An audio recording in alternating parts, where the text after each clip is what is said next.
Welcome back to Malicious Multiverse Lore Explained. Due to community gathering miscommunications, YouTube has taken down some of the episodes that feature the Malicious Multiverse. Because of this, we are now going to go season by season to explain every single storyline within the said series. One season constitutes as 100 episodes. Let's begin. We begin with Dell being teleported back to his original universe. Upon reaching there, he's ready to fight his father, but to his surprise, his father has changed and actually wants Dell back into his life. Upon losing Dell, it made him change. And with that, Dell's boyfriend from this universe, Dell, would also come into Reginald's life and also help change his ways. The biggest reveal being of all, that Dale's mother has been resurrected due to the multiverse incursions.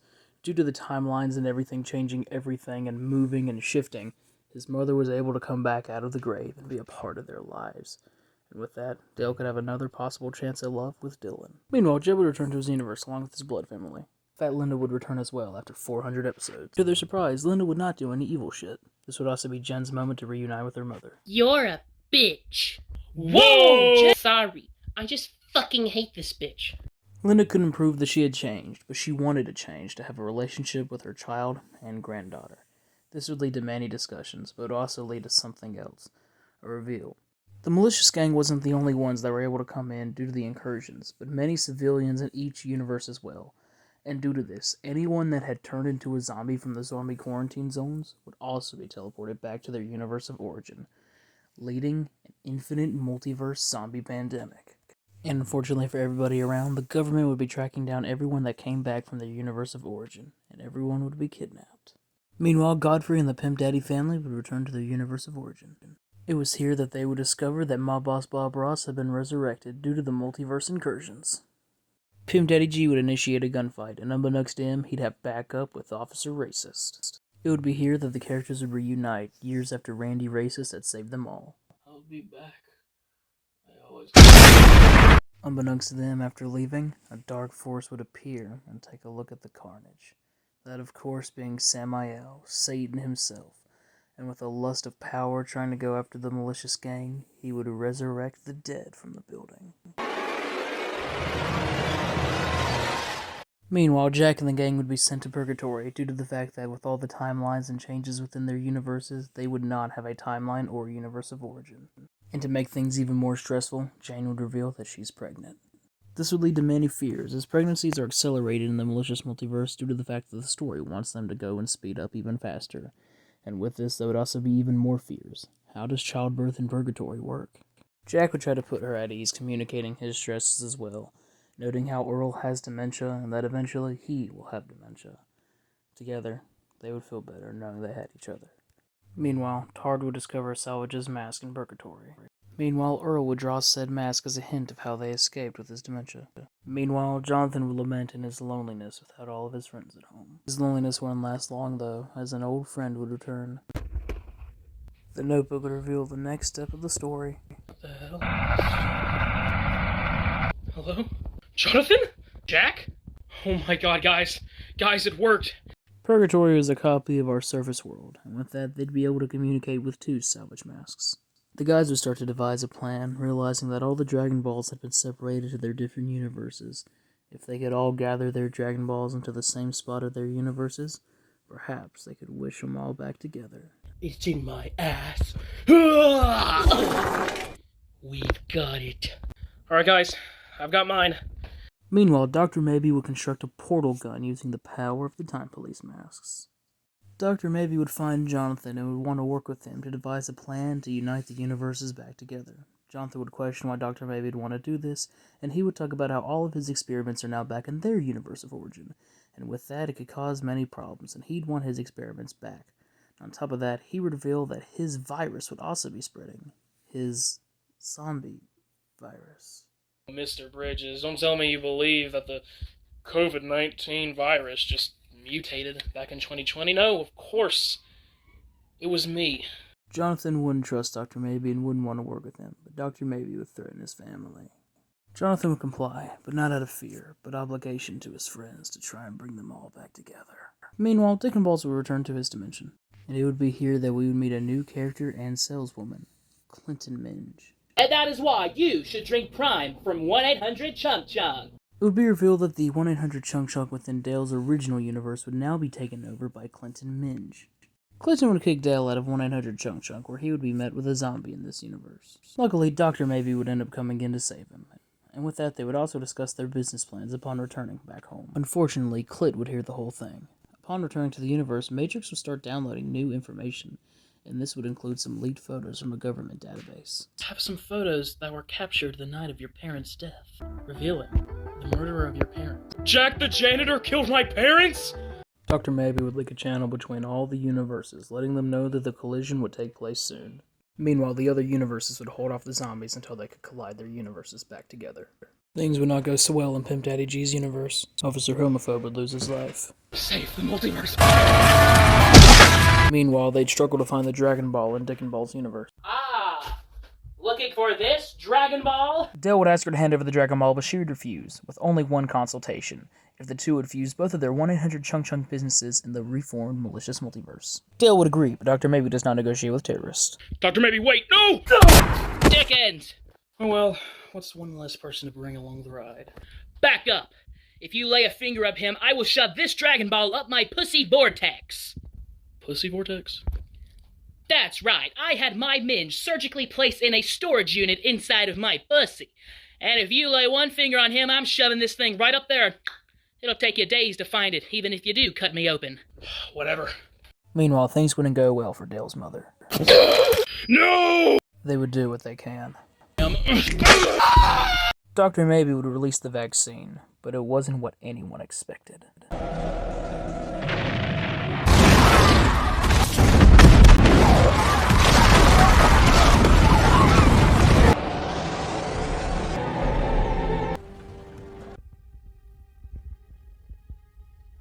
Dr. Maybe would come up with the big reveal that every single universe from the Malicious Multiverse characters had been bombed.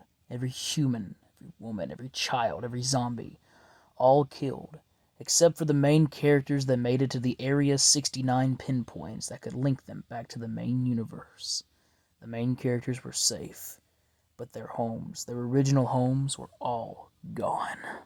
The universes would begin to collide, and the Notebook would make sure that Jane would give birth during the process. Dr. Maybe, wait, we don't know what's gonna happen to the baby if we start to incur at the wrong time! The baby was gone. And to make matters worse, Dale would lose his mother once again. I'm so sorry for running all those years ago. You're a grown up now, Dale. You're a good man. Dylan will be a good man for you. Keep your father sane when I go again. Mom! It's so good to be back! Oh God, I can't believe he's gone. Where's my baby? It was supposed to be a happy moment. Glad we could all get back together. Mr. Bridges, let's keep in touch. A lot of bad would come from this day, but Dale would get something good. Giggity. Unfortunately, it is time to meet Alpha Todd, the Discord mod. A Discord mod who lives at home with his father. Love when young boys come around, they scream and yell. I love the sound, I love a white boy, Macaulay Culkin. That pale skin leave my drawers soaking. If he alone, he getting stolen. Taking him home, I ain't joking. I let him run when I'm done, but you need to watch your son, cause I keep an eye on my waist and I ain't talking about no gun. But thank the Lord.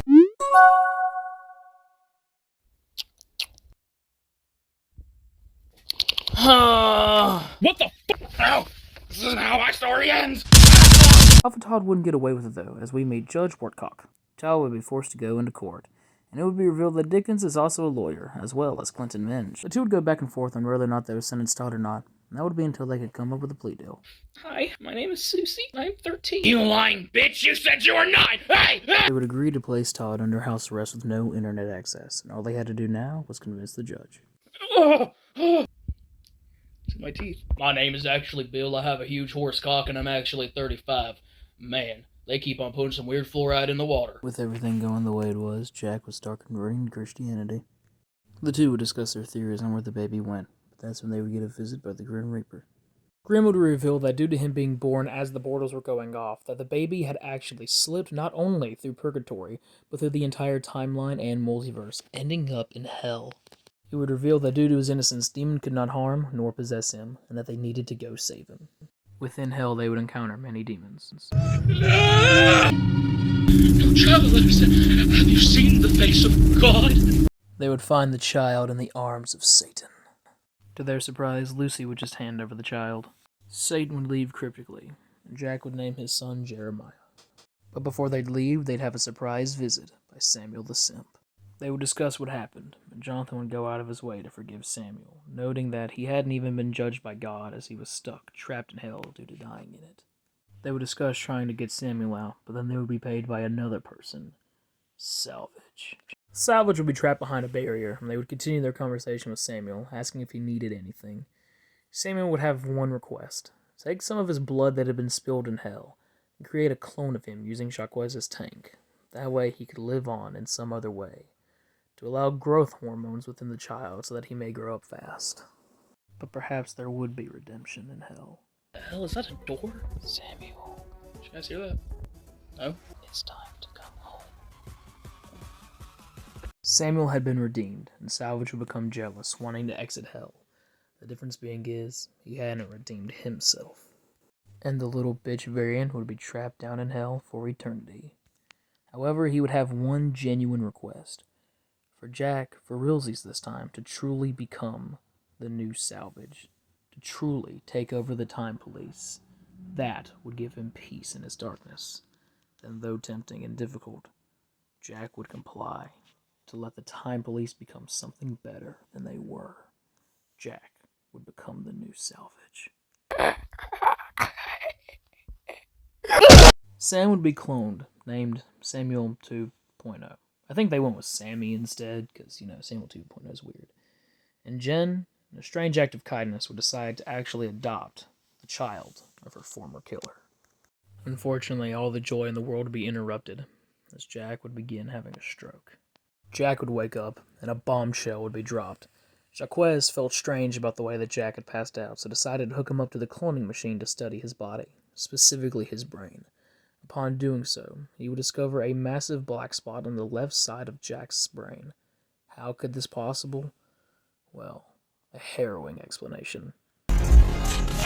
When Jack fought Salvage, he didn't die, meaning that his body could naturally heal without being respawned.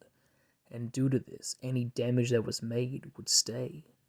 And with this would be the origin of Earl's dementia. It was on that day it begun, when Jack had been knocked out. Who are you, little one? Jack would try to keep everything secret, but Tard had secretly heard the entire conversation. Meanwhile, Fat John Wick fucking died. What the fuck? Bitch! Oh, bitch! Meanwhile, it's officially canon that Jesse and Grayson are canonically Ghostface. And now, meet the kitchen crew of the delicious multiverse, the Chef Devon, Stan the dishwasher. Meanwhile, an update on the Vanilla Gorilla. Dr. Maybe would hire Jacquez to capture the Vanilla Gorilla. It would convince him to do it for David, considering that David was once again losing control in the state. Jacquez would fulfill his mission. Unfortunately for David, he would be back in Dr. Maybe's care. Episode 799 would drop, and Dr. Maybe would get Larry back, and the boys would have to go on a mission to save him. With all the pressure, Jacquez would spill the beans, and everyone would be incredibly disappointed in Dickens. They would argue, and it would grow too much for Earl, who would walk outside. Jack would follow him, and the two would discuss their dementia. When this is over, find my paintings. They're the only way I was able to look to the past, and my past is your future. Earl would reveal that this was his last day on Earth, and Jack would try to squeeze out as much information from him as he could about the future. Jack, it's gonna be okay. You're gonna raise that family. You're gonna be good to your friends. As you can see, you'll grow into a ripe old age. When it's time, like on a day like today, you'll find peace, Jack. Even without knowing who you truly are, even without all your memories, you'll find peace. Tell everyone I said thank you.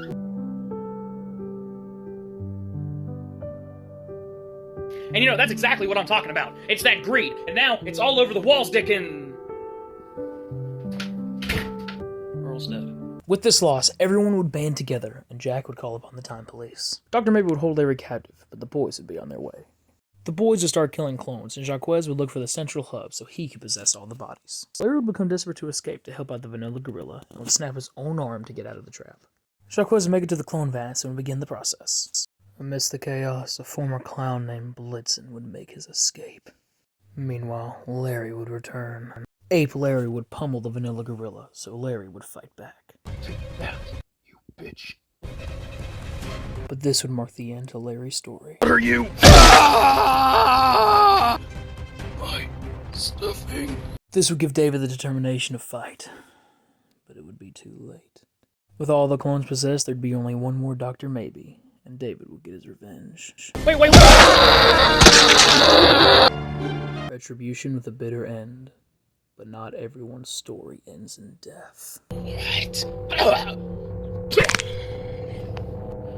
Finally, I can be. It's changing. Salvage is back. Continuing into Season 9, we meet a new character, that being Tony's Pizza Abortion Clinic, where yesterday's lost is today's sauce. Meanwhile, Bursiv gets a visit from mob boss Bob Ross's actual loan shark. If you will not pay me back with money, you will pay me back with blood. Keeping up with the horror theme, it's time to meet a new creature, this being the Wende La Luego, an eerie pale figure that's able to possess its victims and slowly make their bodies rot.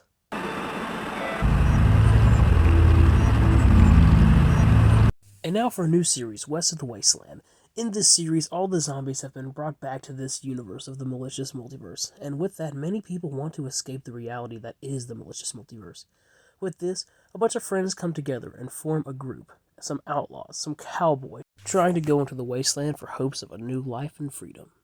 We first meet the leader of the group, Abraham, as they go to steal some horses to get into the wasteland. We also meet Bill, the silent masked assassin of the group, as well as our lead, Tekken Smith. Get yourself. They get the horses and meet up with Lawrence and Zilly Mae, a pregnant couple looking to have raised a child in a free world. Meanwhile, Officer Racist knows that they are headed to the wall and plans on stopping them. There's an extra level of anger due to losing Officer Homophobe and knowing what it's like to be in the apocalypse. It makes him truly hate them for wanting to escape. He catches up to them, but a shoot-up begins, and Abraham would take out the rookie officer. And this would enrage Officer Racist even more to take them out.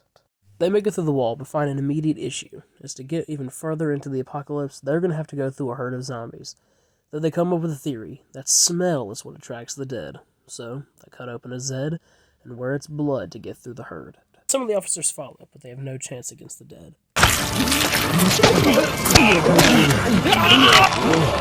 They'd make it through, but all of a sudden, some knockout gas would be thrown in, and all of our characters would pass out. Upon waking up, they're surrounded by cannibals, led by a man named Reggie. Reggie tells them that they all grew desperate within the apocalypse and that they eat people. And with that, he selects one of them to be killed and devoured. This being Lawrence.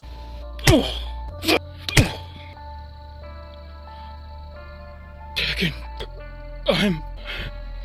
I'm sorry. Lawrence is murdered, but in the dark, the cannibals messed up. They left a gun on the ground, and Abraham would act on it.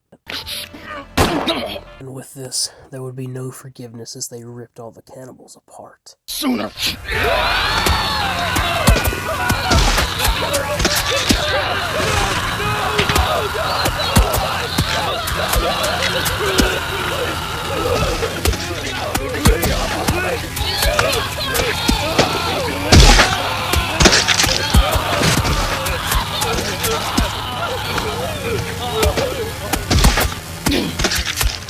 Upon this loss, the group moves toward trying to keep Zilly Mae safe.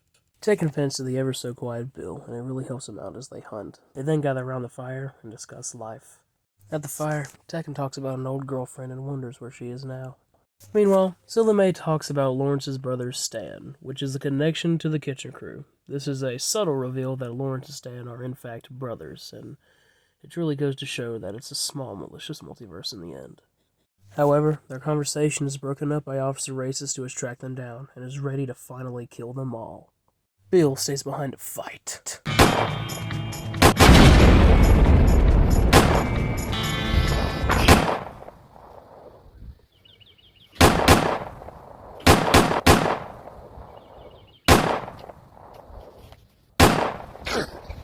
They keep moving, but at this point it's getting too rough for Zilly Mae. But when Tekken suggests that they go back, it leads into an argument with Abraham, and this would lead into a fight on what to do.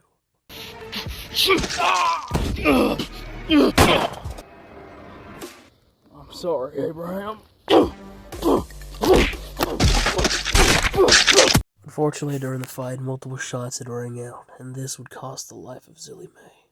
In her final moments, she would encourage Tekken not to give up hope, for him to make it back to the true world, and to find that woman that he had talked about, that it would all be okay.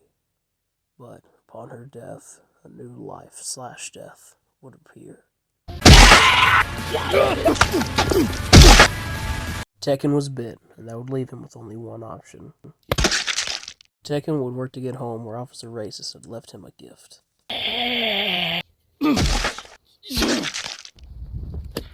He'd make it through the herd and back to the wall, but this wouldn't just be a simple escape. Cheryl. However, upon waking up, he would be fully bandaged, and this is where he would see Officer Racist looking over him. But then, he would also meet Jonathan Bridges, and it would be revealed that Jonathan would save his life as he thought everything that happened to him was unjust. However, he would have to pay back the group by helping them find Broseph Riddle, upon which they would set him loose to do whatever he wanted after he earned his freedom. He would agree to this, but he would make one final statement.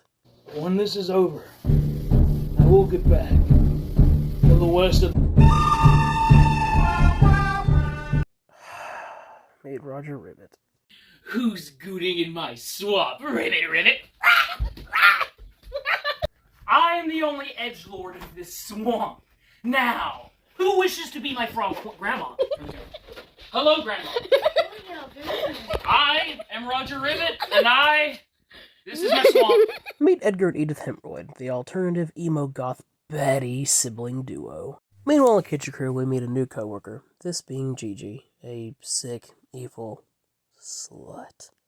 Meanwhile, Donald Trump will return to my home after becoming the 47th president. And finally, Tekken Smith and Pimp Daddy G would work together to track down Broseph Riddle and begin to plot his escape.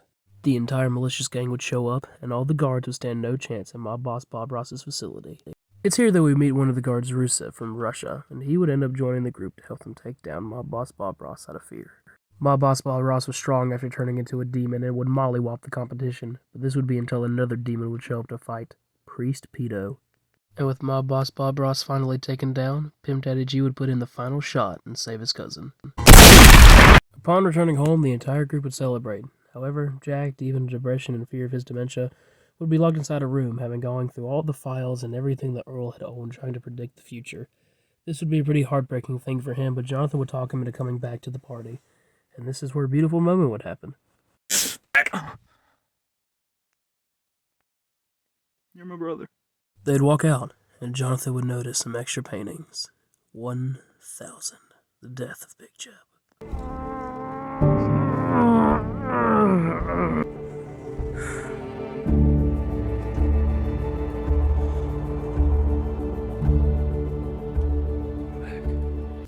When it is time, will you be ready to let them go? Yes. Happy to have made a deal.